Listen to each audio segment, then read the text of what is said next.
Hello বন্ধুরা, তোমরা সবাই কেমন আছো? আশা করছি ভালো আছো। আজকে আমি দুপুরে কি কি মেনু রান্না করেছি সেগুলো তোমাদের সঙ্গে শেয়ার করব। আমি মূলো শাকের নতুন রেসিপি তোমাদের সঙ্গে শেয়ার করব। দেখো বন্ধুরা, আজকে দুপুরে কি কি রান্না করেছিলাম। ভাত, ভেন্ডি ভাজা, মূলো শাকের ঘন্ট ডাল বাটা দিয়ে, আর বইকচু আলু দিয়ে মাছের ঝোল।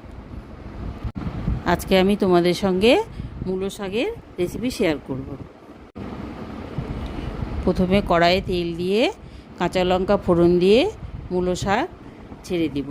তারপরে লবণ হলুদ দিয়ে নাড়াচাড়া করে ঢেকে দেব। 5 মিনিটের মতো ঢাকা দিয়ে রেখে দেব, যতক্ষণ না শাকের জল বেরোচ্ছে।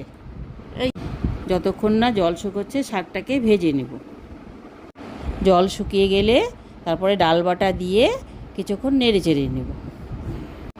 ডাল বাটা দিয়ে 5 মিনিট শাকটাকে ভেজে নিয়েছি। ভাজা ভাজা হয়ে গেলে একটু মিষ্টি আর একটু কাঁচা তেল দিয়ে ভালো করে নেড়ে চেড়ে নিয়ে নামিয়ে দিতে হবে। আজকে কাঁচা তেল দিতে ভুলে গেছি। বাড়িতে তোমরা ট্রাই করে দেখবে। টাটা।